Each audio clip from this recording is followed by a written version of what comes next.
Case દ્વારા press conference કરવામાં આવી રહી છે, સીધા જઈએ ત્યાં।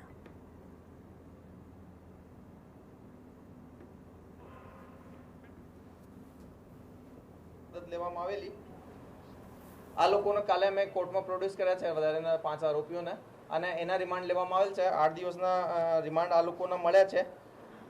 શરૂઆતમાં જાણવા મળેલ છે કે જે બિલાલ છે, બિલાલ દ્વારા આમીનને શરૂઆતી 3 વર્ષ પહેલા એક પેનડ્રાઈવ આપવામાં આવેલી હતી જેમાં મૌલાના મસૂદ અઝહર અને જૈશ એ મોહમ્મદનો જે બીજો જે લિટરેચર છે એનો એ બહુ મોટો કમ્પાઇલેશન છે।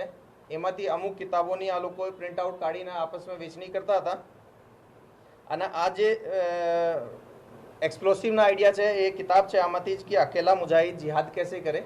આ બુક અને એ સિવાયની થોડી ઘણી એનાથી મળતી જુલતી બુક્સમાં આ બધી ડેટોનેશનની પ્રક્રિયાઓ, એક્સપ્લોસિવ શું લેવાનો આ બધી પ્રક્રિયાઓ પર કામ કરતા હતા।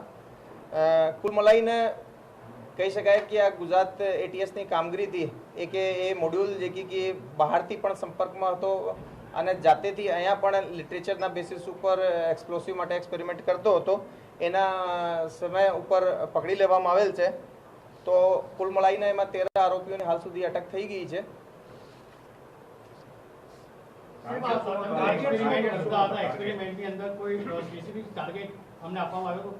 નહીં, એ જે એક્સપેરિમેન્ટ વાળું કામ છે એમાં એ લોકો હેન્ડલરની બજાય જાતેથી કરી રહ્યા હતા અને એની અંદર એ હાલ આ એક્સપેરિમેન્ટ શીખી રહ્યા હતા કે કઈ રીતે વિધાઉટ ફેલ એક્સપેરિમેન્ટ સક્સેસફુલ થાય।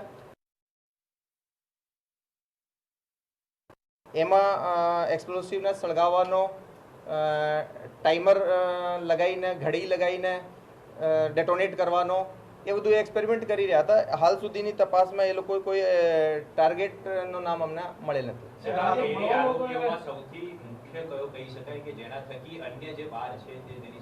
ના, અમે આના જે રેડિકલાઇઝેશનના લેવલ ઉપરથી કોઈના મુખ્ય યા કમ મુખ્ય નહીં કહી શકાય।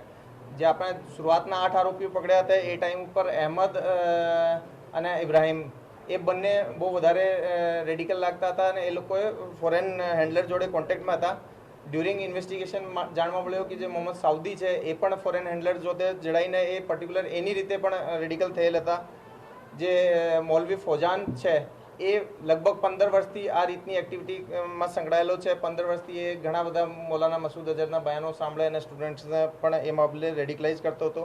હાલમાં જે એક્સપ્લોસિવ વાળી કામગીરી છે એમાં મુખ્ય જે મોહમ્મદ અબુલ કડીવાલ, અયુબ કડીવાલ અને જે અમીન શેરા છે એ લોકો છે।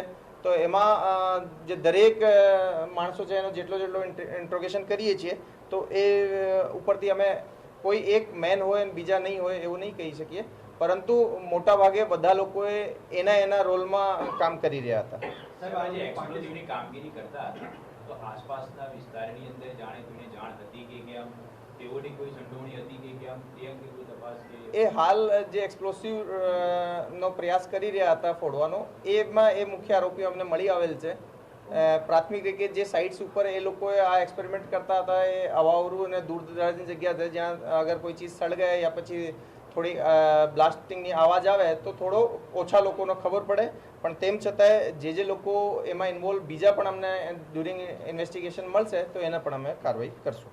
ટાર્ગેટ સાહેબ મળવાનો હતો ભવિષ્યમાં? નહીં, એ બાબતે અમે હાલ કંઈ કહી નહીં શકીએ। અમારો ઇન્ટ્રોગેશન જે રીતે એના 8 દિવસના રિમાન્ડ મળ્યા છે એના એન્ડ સુધીમાં અગર આ લોકોમાંથી કંઈ માહિતી નીકળશે તો આપને જરૂરથી જણાવીશું। આરોપીઓનું પારિવારિક બેકગ્રાઉન્ડ શું છે અને આ વિચાર સાથે જોડાવા પાછળનું એક કારણ તમને શું લાગી રહ્યું છે અનુભવી અધિકારી તરીકે? નહીં, એક એ રીતે અમે કંઈ જનરલાઇઝ આપણને નહીં કહી શકીએ, પરંતુ આ લોકોએ ઓનલાઈન સોશિયલ મીડિયાથી ઘણી બધી ચીજોથી પ્રભાવિત થતા હતા અને ઘણો બધો લિટરેચર્સ જે એ રીતના રેડિકલ લિટરેચર જે વાંચતા હતા એને લીધે એ લોકોએ આ રીતની માનસિકતાના શિકાર હતા। આ લોકો પાકિસ્તાનમાં જે હેન્ડલર છે એની સાથે કેવી રીતે વાતચીત કરતા, ચેટ કરતા એવું કંઈ સામે આવ્યું છે? એ પહેલા જ્યારે પ્રેસ થઈ હતી ત્યારે અમે કીધા હતા કે આ બંને જે લોકો છે પહેલા ઇન્સ્ટાગ્રામ ઉપર અને પછી ટેલિગ્રામ ઉપર એ લોકોએ એમાં કોન્ટેક્ટમાં હતા અને વોટ્સએપ ઉપર પણ કોન્ટેક્ટમાં હતા। પારિવારિક બેકગ્રાઉન્ડ જનરલ જુદા જુદા લોકોના છે, છૂટક મજદૂરીથી માંડીને મૌલવી મદરસામાં કામ કરવાવાળા અને નાના મોટો બિઝનેસ કરવાવાળી પાર્ટીઓ છે। આ બહુ ઓછા જે ફોર્મલ એજ્યુકેશન છે આ લોકોની વધારે નથી થયેલી। મોટા ભાગના હાફિઝ અને આલિમનો કોર્સ જે છે મદરસાઓથી કરતા હતા।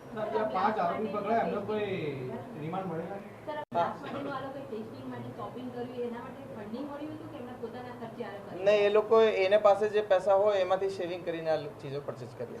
કાશ્મીરથી એક વ્યક્તિ ભૂતકાળના આરોપી મળવા આવ્યો છે, એનો અને આ લોકોનું કનેક્શન કોઈ ખરું અને એનું નામ સાથે આવ્યું છે કે ચોક્કસ? હા, એ માણસની અમને હાલ સુધી આઈડેન્ટિટી કન્ફર્મ નથી થઈ, પરંતુ આ જે રીતે પહેલા કીધા હતા કે ભાઈ એ લોકોએ લગભગ 3-4 મહિના પહેલા એના વડોદરામાં મળ્યા હતા અને એમાંથી અહેમદ અને ઇબ્રાહિમ છે એ બંને આનાથી પ્રભાવિત થયા હતા. પરીક્ષા માટે જે બ્લાસ્ટ કરીને ટાઈમલાઈન જણાવી શકો તમે? કયા દિવસે, કયા મહિને, કયા તારીખે, કયા સમયે? એ ડિટેલથી અમે આપને જાણ કરશું. આ લોકોએ લાસ્ટ 3 વર્ષમાં બધા અલગ અલગ ટાઈમ ઉપર આ કર્યા છે. 3 વર્ષમાંથી પણ કહીએ તો શરૂઆતમાં 1 વર્ષમાં ભણવાનો, લાસ્ટ 2 વર્ષમાં એટલીસ્ટ એ લોકોએ આ કર્યા છે. આ લોકોના ઇન્ટ્રોગેશનથી ચોક્કસ એક્ઝેક્ટ ડેટ્સ વગેરે પણ નથી મળતી, પરંતુ અંદાજિત મહિનાઓની ખબર પડે છે. એ અમે હશે તો આપને પ્રેસ નોટમાં ખબર જ ન પડી 3 વર્ષમાં આટલું બધું ભેગું કર્યું, બનાવ્યું, કઈ જગ્યાએ બનાવતા હતા, પરિવારનો ખ્યાલ જ ન આવ્યો? હા, એ મોટાભાગે છોકરાઓ બહાર ભણતા હોય છે, જે કે જનરલી એક દિવસની આની રજા હોય ને એ જ દિવસે જ ઘરે આવતા હોય. તો આ બાબતે કે ઘરે કેટલું ખબર છે એ બાબતે અમે ડ્યુરિંગ ઇન્વેસ્ટિગેશન જાણીશું અને કોઈનો પણ એમાં ઇન્વોલ્વમેન્ટ આવશે તો એમાં અમે કન્ફર્મ એની અટક પણ છુપાવીને કરશું. ક્યાં રાખતા બધી વસ્તુ? એટલી બધી મોટી માત્રા જે છે 8 વખત બ્લાસ્ટ કર્યું એટલે નાની વસ્તુ તો હશે નહીં. ના, એક જે કેમિકલ છે, કેમિકલ્સ જનરલી ઘરે જ મતલબ છત ઉપર કે એ રીતે છુપાઈને રાખી દેતા હતા અને આ લોકોની એમોમાં જે બ્લાસ્ટિંગ મટીરિયલ છે એ નાની નાની ક્વોન્ટિટીઝમાં કરતા હતા. બહુ મોટો બ્લાસ્ટિંગ આઇટમ લઈને કરવાની બજાય 200, 300, 400, 500 ગ્રામની જે ક્વોન્ટિટી છે એનો મિક્સચર બનાવીને એના ઉપરથી એ કામ કરી રહ્યા હતા. જે ચેટિંગ મળ્યું, જે સાહિત્ય મળ્યું, એમાં કોઈ ટાર્ગેટ આપવામાં આવ્યો હોય અથવા તો કોઈ પ્લાનિંગ હોય એવું કંઈ સાબિત થાય? નહીં, એવું કંઈ નથી.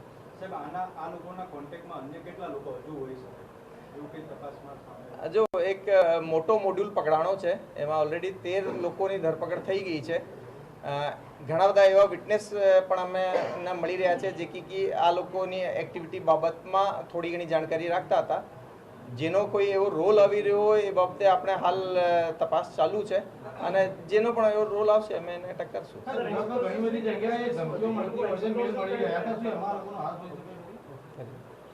જે બિલ્ડિંગ્સ ને હાઈકોર્ટ ને જે એએમસી ને નહીં, એ કોઈ ટાર્ગેટ બાબતે હાલ કંઈ અમારી પાસે ઇન્વેસ્ટિગેશનમાં નથી આવેલું કે આ કોઈ ટાર્ગેટ છે. પોલીસથી બચવા માટે સાહેબ શું કરતા હતા? પોલીસથી બચવા માટે એક્સપ્લોઝિવની કેમિસ્ટ્રી શું હતી? એ લોકો કઈ રીતે શીખેલી કેમિસ્ટ્રી? એ અમે આપને કીધા કે આ એક બુકનું નામ હું લીધા. એ બુકની અંદર શું ગનપાઉન્ડરના કન્ટેન્ટ છે એની આ પરચેસ કરતા હતા. એને પર્ટિક્યુલર રેશિયોમાં મળવાથી ગનપાઉડર બની જાય છે. પછી આને ડેટોનેટ કરવાની પ્રક્રિયા બાબતે પણ ટાઈમર મશીન લેવાનો, અમુક સ્પેસિફિક રીતના વાયર્સ લેવાનો જેનાથી ડેટોનેટ થાય, એ બધું એ કામગીરી આ લોકોએ કરતા હતા. પોલીસથી બચવા માટે સાહેબ શું કરતા?